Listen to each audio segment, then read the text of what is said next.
previously, we talked about how to solve equations involving absolute values. In this video, we're going to see how to solve inequalities involving absolute values. So we already know what absolute value is. That means the distance between a number and a zero. Well, if it's an equation, the steps to solve an equation is to isolate absolute value and then set the inside, whatever the quantity is. It could be a complicated algebraic expression. We take the inside and set it equal to the positive or negative of the right side number. In the case, the right side number is 0. But usually, we always give you a positive number.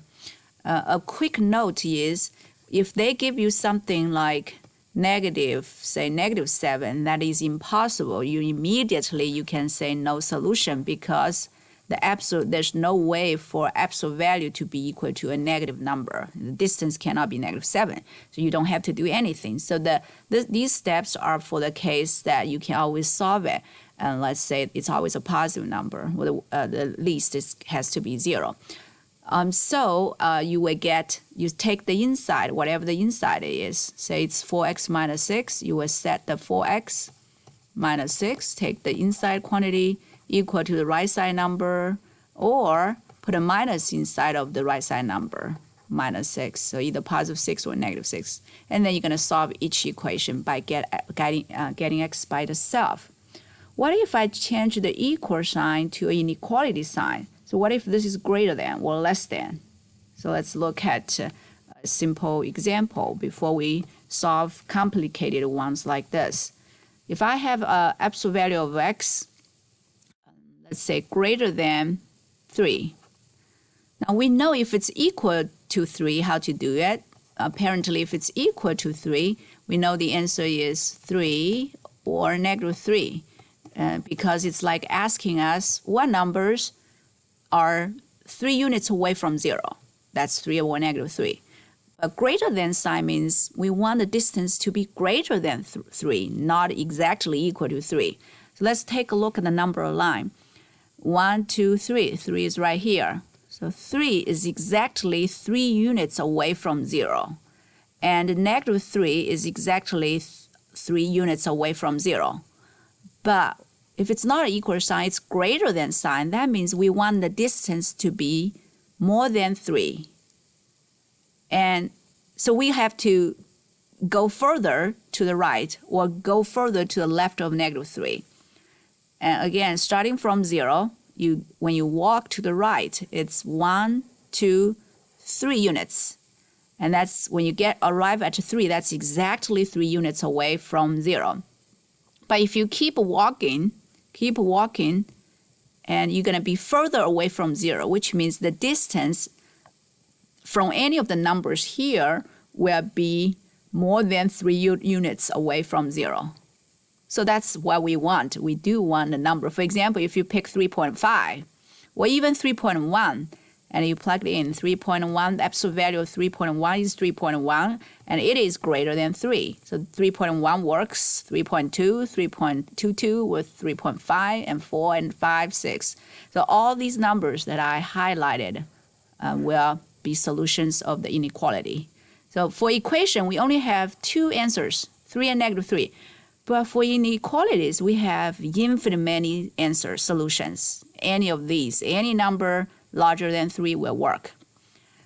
And similarly, we can, if we walk to the left and you get to 1, 2, 3 units, and when you arrive at the -3, that's exactly 3 units away from 0. But if we wanted it bigger, a little bit bigger than 3, you got to keep walking to the left. And anywhere from -3 to -infinity will work. Let's take a negative, say, 4.7 as an example. So when you take the absolute value of 4.7, that's going to give you 4.7. That's definitely greater than 3, because the distance from -4.7, of course, it's more than 3 units from 0. All right. So from the graph, let me describe these numbers here. So these numbers right here on the left end, they are all smaller than 3. By the way, since I don't have an equal sign here, we are just going to have to, 3 is not going to be an answer because the absolute value of 3 is 3. And 3 is not greater than 3. And so 3 is not going to be a solution. Similarly, for negative 3, the absolute value of negative 3 is 3. That cannot be greater than 3. So at 3 or negative 3, we got to dig a hole, make an open circle at them to indicate that 3 or negative 3, they are not solutions. So when we describe the answer, we can use interim notation or inequality. So let me first use inequality to describe that. These numbers are all going to be smaller than negative 3. And these numbers are all going to be greater than positive 3. On the right side, they are bigger than 3. On the left side of negative 3, they are smaller than 3. And apparently, it's either here or there. So one or the other, either here or there. So we use the word or to join them. So that's why we talked about compound inequalities, because when we solve inequalities involving absolute values, we are going to end up with a compound inequality. So the answer, let me write down clearly, the answer when we solve this inequality, what will be the answer or solution? The answer is going to be x less than negative 3 or x is greater than negative 3.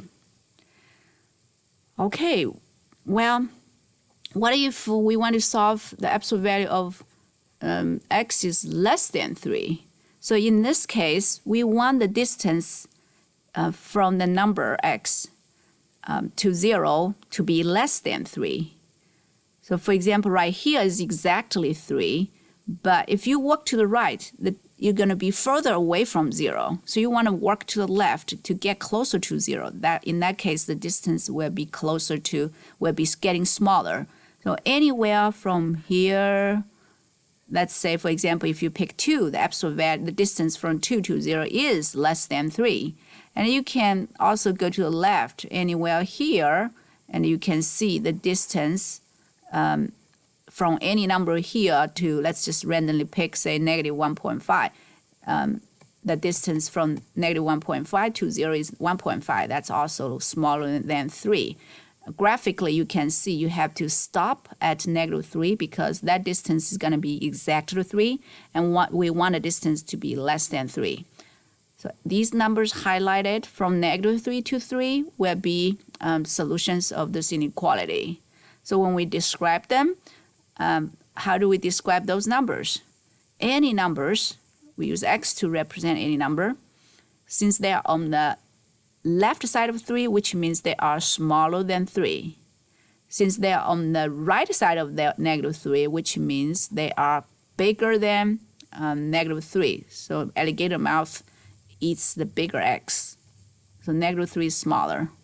X falls in between them.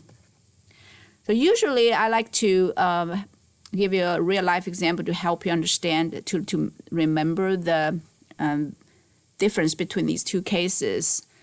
So whenever we have greater than, you can think of a real-life situation. Let's say in the middle, it's the airport, or maybe it's a sewer plant. So when you look for an apartment, you don't want to live too close to the airport or the sewer plant. So you want to stay at least, say, 3 miles away from 0, from the airport or the sewer plant. So that means you have to start from 3 and keep moving to the right to find an apartment here.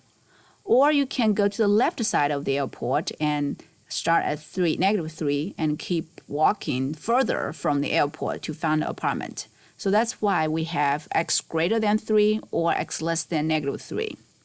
But in the other case, if 0, say it's your school, and it's OU campus, or maybe it's a bus station or a grocery store you want to live close to, so within walking distance.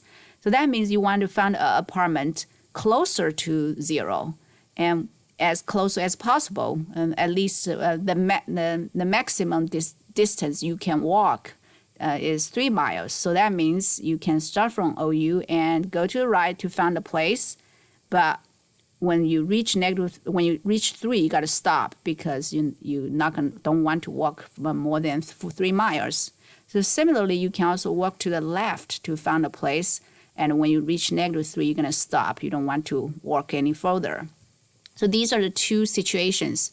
One is getting close, try to get close to 0. The other is try to stay away from. So you either have two ends or in the middle. Okay, so these are the this will be the solution of that.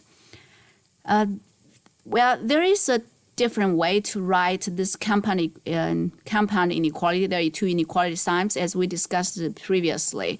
You could split into two, -3 less than x, and one of them. The other is x less than 3.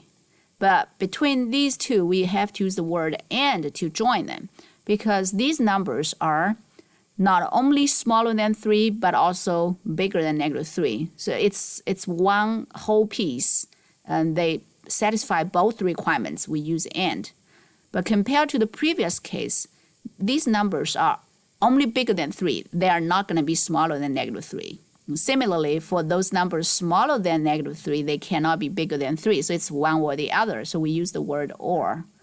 So graphically, if you have two parts, your solution has two parts, you're going to have to use or. But if your solution is only one part, near 0, you're going to use and.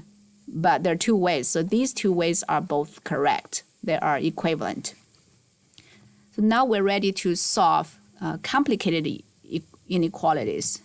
So for example, in this case, again, we treat the inside as one thing. We want the distance to be less than 12. So less than means the like the bus station or OU, you want to get close to 0.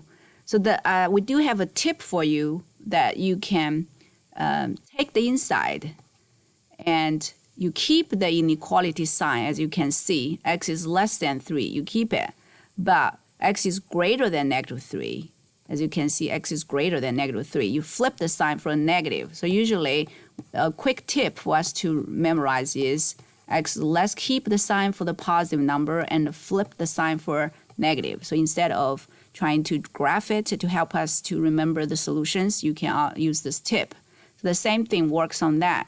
So when you have greater than, x is greater than 3, as you can see, for positive 3, the sign stays the same. But for -3, and the sign is reversed. Greater than becomes less than. So we can use this tip to do the question. So we set the inside, take the inside. Not different from equation, you set it equal to 12 or -12. But the tip is you keep the sign, the inequality sign, whatever that is, for the positive 12. But you're going to flip the sign, -3x plus 5, for the -12. And now we get two equations. Again, for less than, if you remember, we want the distance to be less than, so it's getting closer to, you're going to find a place near the center 0. And so it's going to be, the answer is one piece. So the word we use is and. So it's between 12 and -12 and 12. So now we're going to solve each inequality. Subtract 5 from both sides, and when we divide both sides by a negative number, remember to flip the sign. So x is greater than or equal to -7/3. And similarly, we subtract 5 from both sides. And we're going to have negative on both sides, and we divide the left-hand side by -3. And that's going to give us, that's going to reverse the sign and give us +17/3. And the word and is used to join them. And the other way to write the answer is you can, whenever you have and, you can combine it into a single one. Compound inequality is to keep this x in the middle, put x in the middle. So let's first copy down the right side one. And then the left-hand side one, notice that x is bigger. So alligator's mouth point toward to x. and negative 7/3 is smaller because x is bigger. So I kind of switch the